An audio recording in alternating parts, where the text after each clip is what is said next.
2019 영등포구 일자리 포럼.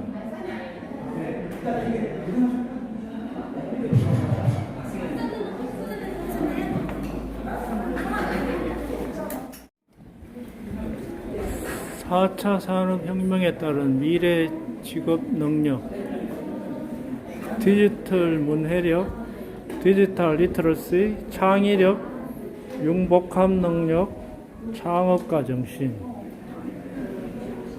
문제 해결 능력, 협업 능력, 공감 및 소통 능력, 자기주도적 학습 능력. 미래 유망 직업 15선, 사물 인터넷 전문가, 인공지능 전문가, 빅데이터 전문가, 가상 증강현실 전문가, 생명과학 연구원, 정보보호 전문가, 로봇 공학자, 자율주행차 전문가, 스마트팜 전문가, 환경공학자, 스마트 헬스케어 전문가, 3D 프린팅 전문가, 드론 전문가, 소프트웨어 개발자, 신재생에너지 전문가. 박가열 선생님, 혹시 오늘 요거 동영상 담아서 네네네. 유튜브에 올려도 상관없죠? 그렇게 하십시오. 감사합니다.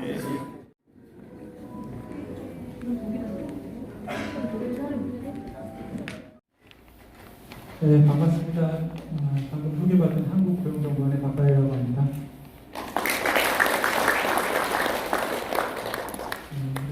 하고 있는데요. 그래서 좀 더 이제 제가 그동안 연구해왔던 것들, 고민해왔던 것들 중심으로 이렇게 말씀을 드리도록 하겠습니다.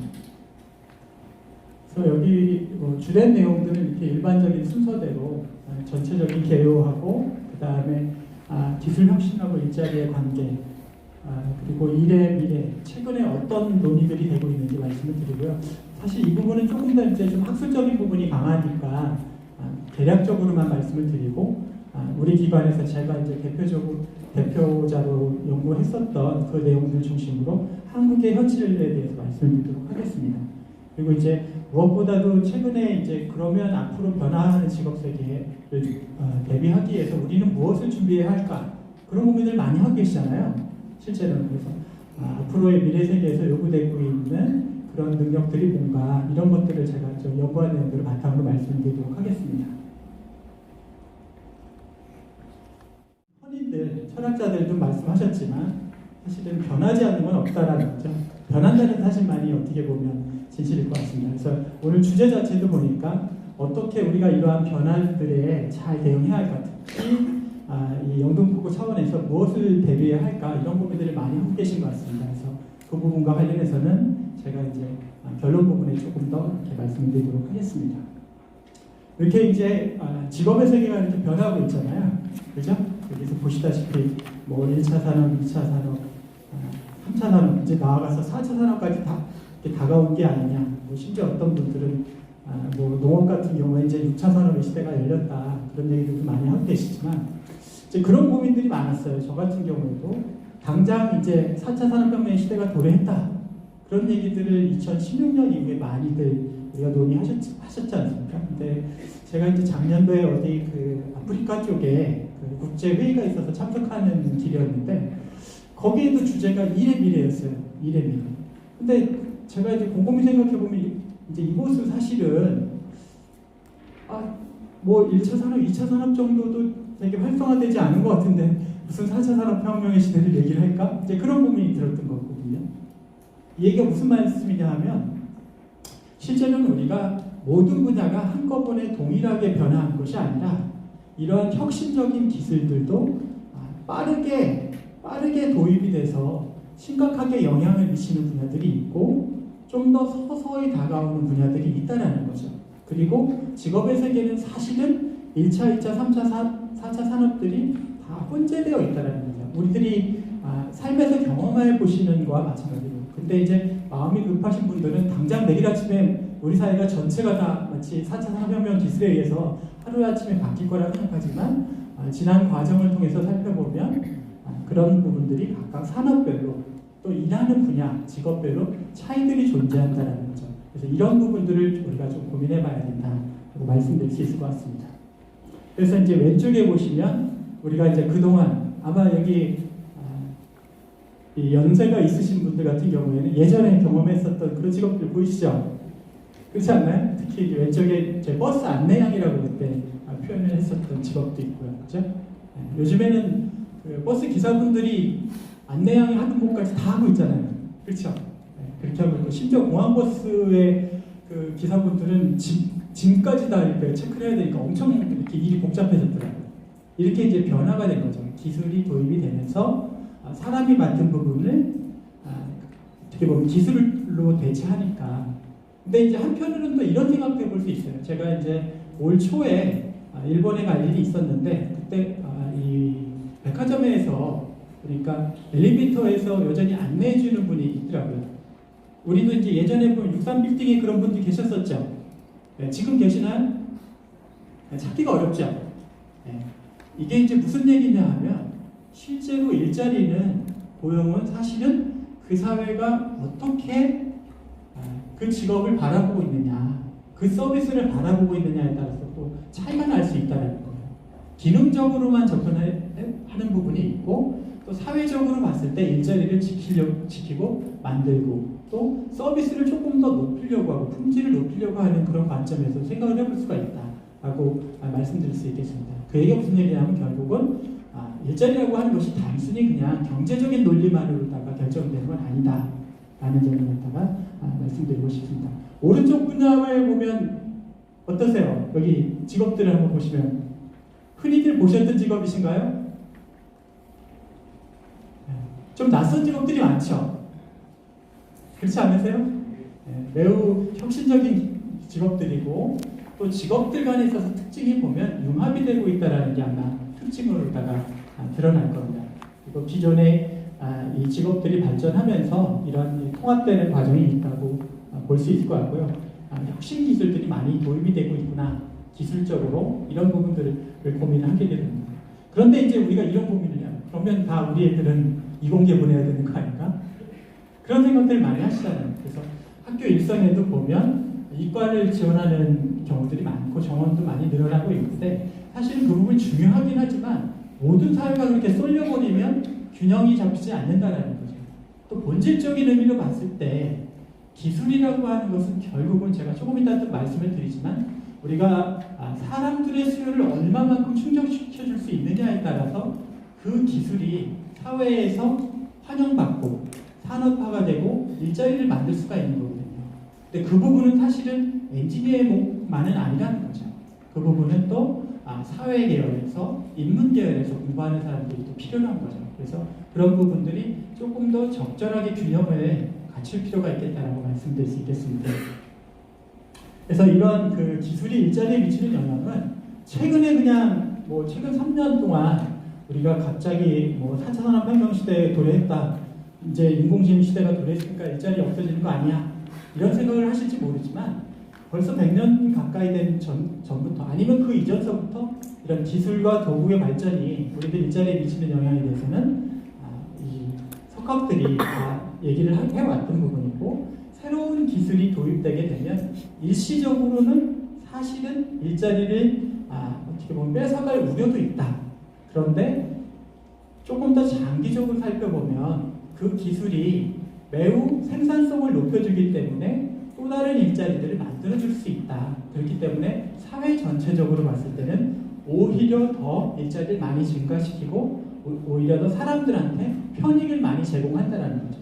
여러분 우리가 단순하게 반복되고 규칙화되고 우리가 코드화될 수 있는 그러한 일들은 그게 몸을 쓰는 거든 아니면 머리를 쓰는 거든 이렇게 대체될 위험이 있다는 거예요. 그것은 기계적인 동작은 로봇에 의해서 그리고 단순하게 머리를 쓰는 일들은 이 컴퓨터 프로그램에 의해서 대체가 가능하다는 것이 이제 그동안 나와져 있는 연구 결과들이고 실제로 그 부분이 이제 고민이 됐었는데 그래서 이제 좀 더 코딩화할 수 없는 문제 해결 뭐 능력이라든지 여기서 얘기하고 있는 이런 상호작용이 필요한 의사소통 능력이라든지 이런 것들이 조금 더 이러한 그 첨단 기술에 대체되기 어렵다라고 얘기한 거였는데 최근 들어서는 데이터가 많아지면서 여러분들 사실은 우리들의 일상을 갖다가 대부분 다 어떻게 보면 카드사가 다 알고 있지 않아요? 그렇지 않으세요? 저도 여기 오면서 아마 많은 카드를 태그하게 됐는데 그러한 자료들이 모이면서 사람들의 생활 자체들이 어떻게 보면 분석되기 쉬워지고 그런 것들이 점점 더 정교화되기 시작하면서 우리가 흔히 얘기하는 빅데이터를 모을 수 있고 그 데이터를 갖다가 분석할 수 있는 컴퓨팅 파워가 높아지면서 실은 점점 더 이런 인공지능을 통해서 이 분석되는 영역이 넓어지고 있기 때문에 그동안 인간만이 수행했던 영역들이 대체될 위험이 있다라고 얘기를 하는 겁니다. 그 정도로 이렇게 말씀드리고 이러한 내용들이 아주 체계적으로 분석이 되고 상당히 방대한 기간 동안 연구된 결과들에 의한 거다라고 이해를 하시면 될 것 같습니다. 그래서 이제 이러한 인공지능의 위협, 일자리 위협에 대해서 가장 먼저 최초로 이런 학술적인 논의의 출발점이 됐던 게 2013년에 프레이하고 오스본이라는 사람이 옥스퍼드 대학 아시죠? 우리 자녀들 다 보내고 싶은 학교잖아요. 그렇지 않으세요? 옥스퍼드 대학에 이 마틴 스쿨이라고 있습니다. 거기가 기술 경제를 연구하는 곳인데 그때 이제 제가 이 프레이 교수하고도 같이 얘기를 좀 나눠봤는데 실제로 이 연구가 갖고 있는 한계가 있어요. 어떤 한계냐 하면 매우 이 주장들이 조금은 어떻게 보면 과잉 일반화되어 있는데 그런 세부적인 것들을 말씀드리기 전에 중요한 부분은 있다. 그래도 각 직업들이 이러한 흔히 얘기해서 컴퓨터로 대체된 컴퓨터가 시사하는 바는 사실은 인공지능이라고 볼 수 있는데 인공지능이나 로봇에 의해서 대체될 위험을 확률적으로 계산해줬다는 거. 수치로다가 보여주니까 사람들이 어떻게 느껴요? 더 현실적으로 느끼죠. 그 내용이 이제 여기서 얘기하고 있는 여기서 오른쪽에 얘기하고 있는 대체 위험 확률이 70%가 넘으면 우리가 위험하다라고 얘기할 수 있는데 이게 대략 47% 정도가 미래에 일자리가 대체될 위험이 있다라고 얘기를 하고 거의 절반 가까이가 대체될 위험이 있다라고 얘기를 해서 그래서 사실은 이제 큰일 났네. 특히 이제 기자분들이 깜짝 놀라서 그러면 우리 직업은 어떻게 돼요? 이걸 가장 먼저 물어봤습니다. 실제로. 그래서 그런 것들이 이제 연구가 됐었고요. 그래서 이제 제가 이때 연구한 것은 제2일보사에서 이제 BBC에도 이 연구 결과에 기초해서 서비스를 제공을 하고 있고 제가 연구한 결과를 우리 이제 대표적인 그 언론사 중에 하나인 제2신문사 아시죠? 거기서도 이제 제 연구에 기초해서 서비스를 제공을 하고 있습니다. 그래서 그런 것들 참고하시면 될 것 같고요. 그래서 이제 두 번째가 이렇게 4차 산업혁명의 시대가 왔다 이런 얘기들을 아마 많이 들으셨을 거고 그래서 이 중요한 의미는 뭐냐 이전에 비해서 이 단순히 그냥 한 특정한 영역이 아니라 산업 영역이 아니라 우리 삶의 전반에 걸쳐서 영향을 미칠 것 같다라는 얘기들을 갖다 제기를 했었습니다. 그러나 이제 이때 중요한 그 포인트는 뭐냐하면 이때 슈바 회장이 얘기했었던 것은 목전에 와 있다라고 표현했던 거예요. 사실 요거 이제 이미지를 바꿔주시면서 너무 이렇게 제가 보내준 이미지의 의미는 목전에 와 있다는 게 중요한 거거든요. 다 와 있는 게 사실은 아니거든요. 그렇기 때문에 대비를 하자라는 차원이 컸었던 겁니다. 그래서 지금도 여전히 우리가 마치 4차 산업혁명 시대를 살고 있는 것처럼 얘기하는데 현실은 별로 그렇지 않다라고 느껴지는 이유는 생각보다는 그 분야가 발전돼서 기술적으로 영향을 미치는 분야가 심각하게 영향을 미치는 분야도 있긴 하지만 이를테면 이제 예를 들면 저한테 이제 전화가 오는 그 대표적인 예들이 그런 겁니다.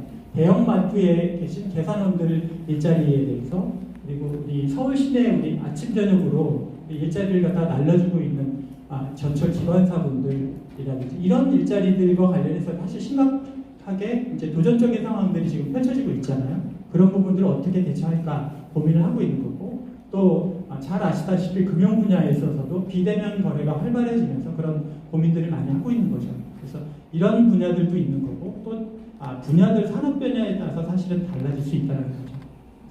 어쨌든 이 문제를 해결하기 위해서 그냥 단순히 정부나 전문가들만의 문제로 해결할 수 있는 부분들은 아니고 사실은 우리들 삶의 전반에 걸쳐서 우리 스스로부터도 뭔가 좀 변화하는 삶을 갖다가 이렇게 대비해야 된다라고 말씀드릴 수 있겠습니다.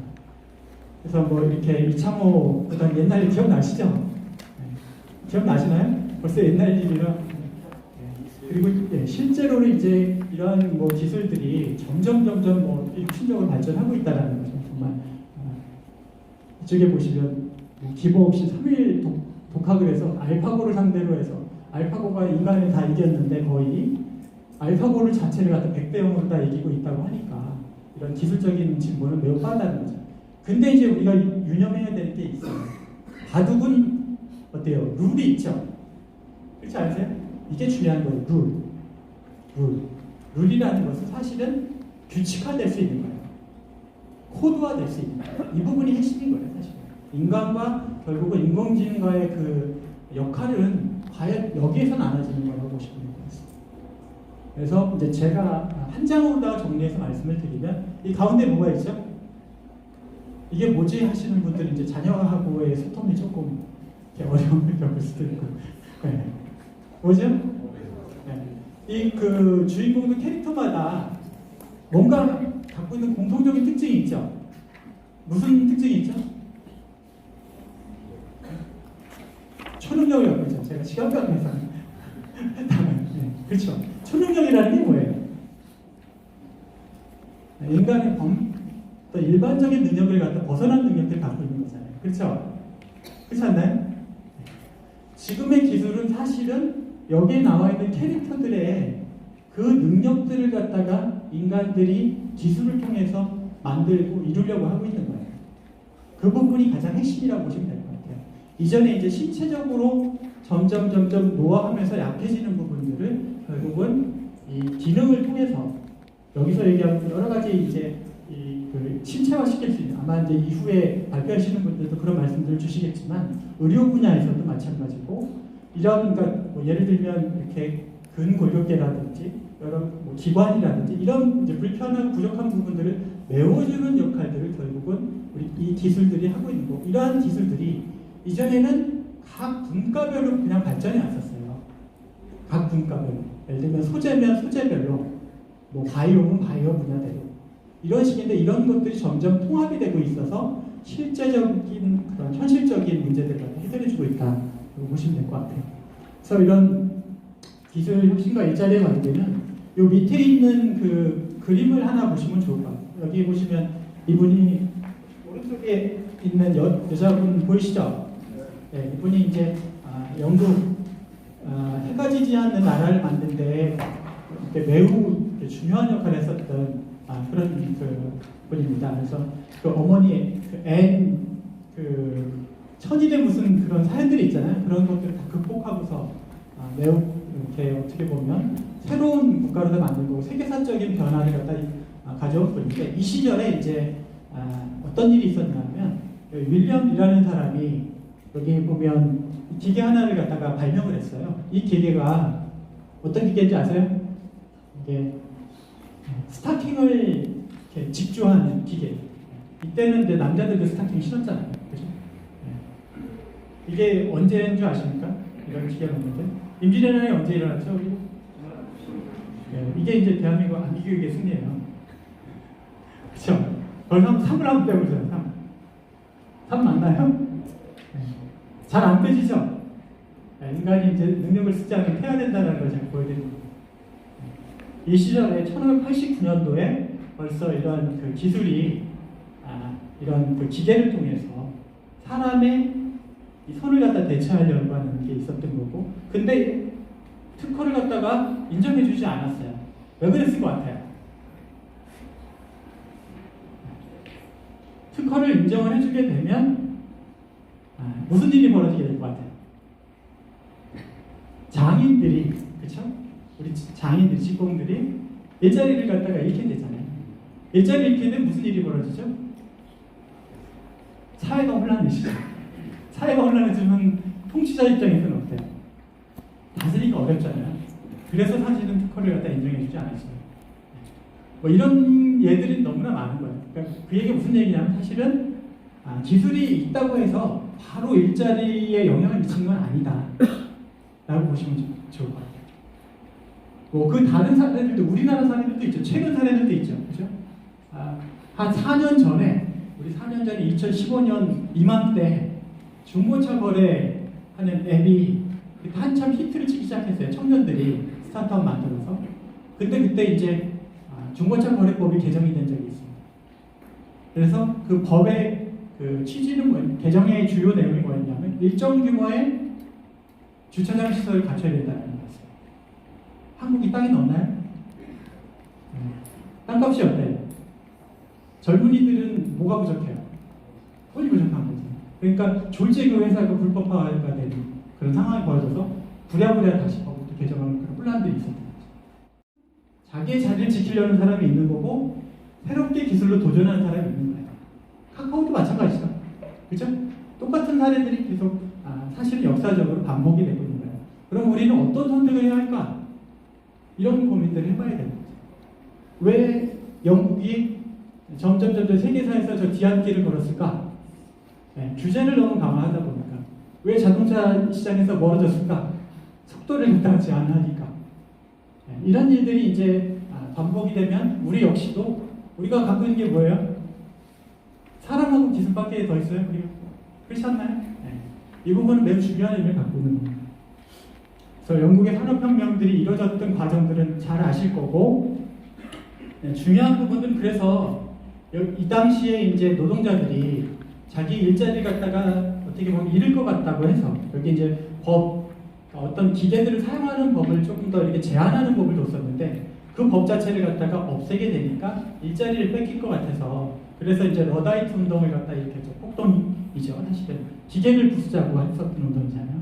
우리 뭐 인공지능이 로봇이 일자리를 대체한다고 하면 어디 그러면 인공지능 컴퓨터 슈퍼컴퓨터를 어떤 거를 갖다가 없애요. 그렇죠? 그런 게 해답이 아니라는 거죠. 사람들이 두려우면 무서우면 가장 먼저 하는 대응이 뭔지 아세요? 회피하는 거예요. 외면하는 거예요. 현실을 부정하는 거예요. 근데 그렇게 해서는 문제가 해결되지 않아요. 사실은 현실을 받아들이고 내가 그 현실 속에서 어떻게 정말 대응을 할 것인가 이 부분이 정말 중요하거든요. 그 얘기는 제가 좀 이따도 말씀드리겠습니다. 그래서 19세기에는 이렇게 기계를 통해서 조금 더 숙련도가 높은 고급 기술을 가졌던 사람들의 일자리를 단순하게 조작원들이 기계하고 조작원들이 대체하던 시기였어요. 그래서 탈숙련의 시기라고 표현하는 거예요. 이때만 해도 소수의 어떤 직공들이 갖고 있었던 일자리들을 많은 사람들이 나누게 됐던 거죠. 그렇죠? 근데 이제 최근에 이런 움직임은 기술이 높은 수준의 기술을 전문가들이 많이 활용을 하는데 그런데 이제 준 전문가라고 하는 사람들 기술이 상대적으로 좀 부족한 사람들이 하는 것들도 그냥 기술로다가 대체하니까 프로그램으로 대체하니까 그 일자리들이 사라져서 고급 일자리하고 저급 일자리들만 생기고 중간 일자리들은 사라지게 된다 라는 그런 위협들을 갖다가 전 세계적으로 특히 산업이 고도화된 나라들에서 보여지고 있는 특징이라는 거예요. 그래서 이런 것들을 우리가 어떻게 대응할까 이런 고민을 하고 있는 겁니다. 그래서 20세기에는 교육하고 기술이 서로 경쟁하기도 하고 보완했던 시기고요. 그래서 이렇게 쭉 기술들이 쭉 발전해왔던 시기고 이런 그 기술들이 도입이 되면서 사실은 교육이 갖고 있는 의미가 큰데 마찬가지 이제 한국적인 맥락에서 봤을 때 이 경제사적으로 우리가 큰 변곡점이 한 대가 있죠. 언제였나요? 그때가 1997년, 8년 그때 외환위기였잖아요. 그때 이제 우리 경제가 고도 성장에 멈추고 그렇죠. 일자리 문제도 심각해지고 이 이후로는 사실은 이런 고도 성장의 그런 추억은 사라지게 됐던 거잖아요. 근데 그러면 그 얘기가 무슨 얘기냐면 쉽게 이제 대학을 나왔다고 해서 일자리 잡기 어렵다라는 얘기인 거죠. 근데 반대로 대학의 정원이나 규모는 언제부터 높아지기 시작했냐? 여기 보시면 1996년 7월 달에 대학 설립 운영 규정에 관한 게 바뀌고 대학 설립 준칙지에 의해서 정원을 갖다가 쉽게 늘릴 수 있게 만들었었어요. 20년 전 일이죠. 그러니까 우리가 어렸을 때하고 지금 젊은이들하고 이 대학에 다니는 대학생의 규모라든지 이게 너무나 큰 차이가 있었던 게 사실은 20년 전부터 시작이 됐던 거죠. 네, 그리고 이제 이런 앞서 말씀드렸듯이 비정형적이라고 할 수 있는 것들도 이제는 인공지능 데이터가 많아지면서 그걸 또 정교화시키면서 사라지게 됐다. 그러니까 좀 더 이제 기계에 위협을 놓일 수밖에 없게 됐다라고 말씀을 드릴 수 있을 것 같고요.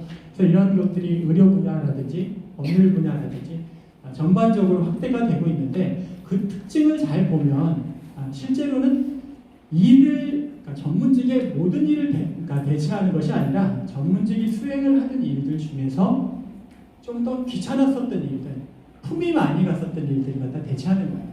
실제로 중요한 것은 판단, 결정, 책임이라고 하는 중요한 요소들은 사람이 내릴 수밖에 없는 거죠. 다만 그 과정에 있어서의 판단을 내릴 수 있는 근거들, 정보들을 갖다가 조금 더 쉽게 많이 제공을 해준다라고 보면 되겠고요.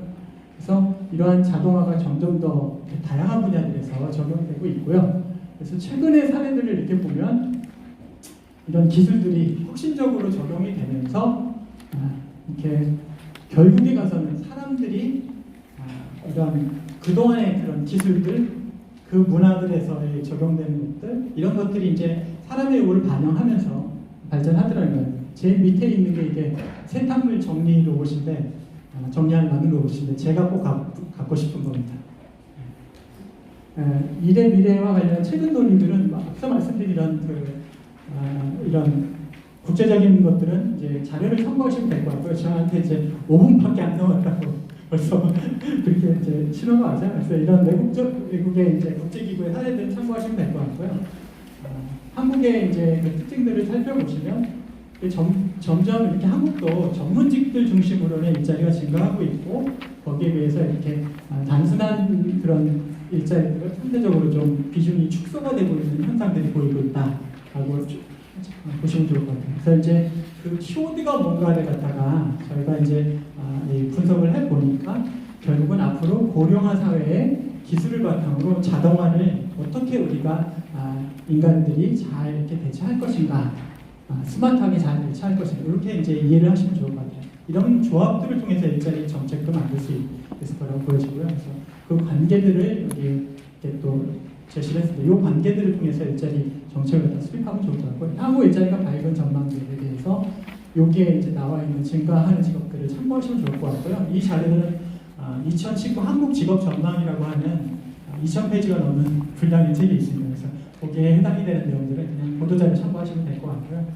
그 내용들을 참고하시면 될 것 같고 그래서 앞으로 요구되는 그런 능력들이 뭐냐 이게 전통적인 능력들 원래 신원 서판이 전통적으로 요구되는 능력들 아닙니까? 그렇죠. 어떤 일을 하는 데 있어서 가장 기본이 되는 능력들이죠.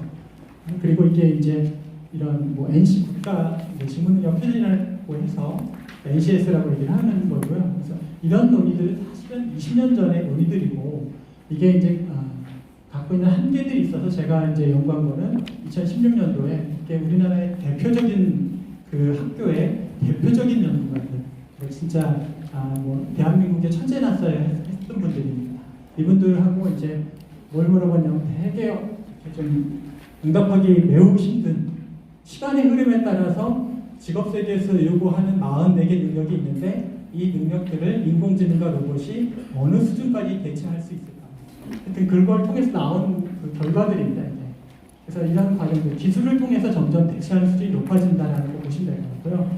이거를 이제 직업에 적용하게 되면 2030년부터는 대체하는 직업들이 나올 수 있다. 다만 이건 기술적으로 대체하는 거다라고 보시면 좋을 것 같아요. 그래서 사회적인 어떤 합의가 또 필요로 한 부분이고요. 그런 과정에서는 정치적인 그런 역할도 하게 되는 거고요. 또 경제적인 효율도 필요로 한다는 겁니다.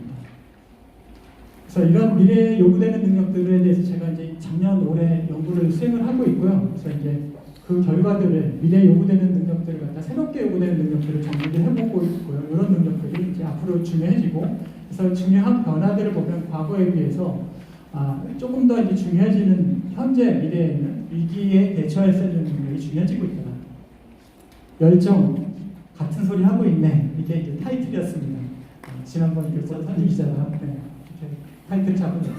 그래서 앞으로 일자리는 사실은 우리가 제일 중요한 부분이 일하는 사람이 존중받는 사회가 되어야 되고요.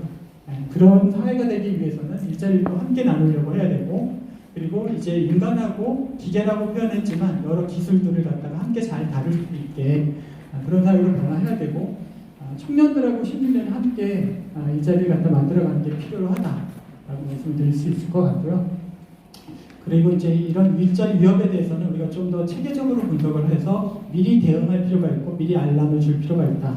새로운 기회를 만들 필요가 있고 그래서 결국 여기에 나와 있듯이 왼쪽에 러다이트 운동처럼 우리가 이렇게 도피할 거냐 망할 거냐 오른쪽에 있는 이게 히든 피겨스라고 하는 영화의 그 실제 사례를 다룬 건데 나사에서 지난 그 예전에 그 우주선 쇼크가 있었죠. 소련이 먼저 그래서 그때 이제 이 여성들이 사실 흑인 여성이었습니다. 이 시절만 한데도 미국이 흑인에 대한 참여도 어려웠고 여성에 대한 차별도 있었던 거죠. 그 두 차별을 갖다가 컴퓨터가 새로 도입이 됐을 때 이거를 익혀서 본인이 원하던 이 매니저가 됐었던 사례를 통해서 또 그 외에 다른 새롭게 대학에 들어간 사람들이라든지 이런 사례를 통해서 제시가 됩니다. 이게 무슨 얘기냐면 기술은 사실은 어떤 사람들한테는 위협일 수 있고 어떤 사람들한테는 새로운 기회가 될 수 있다.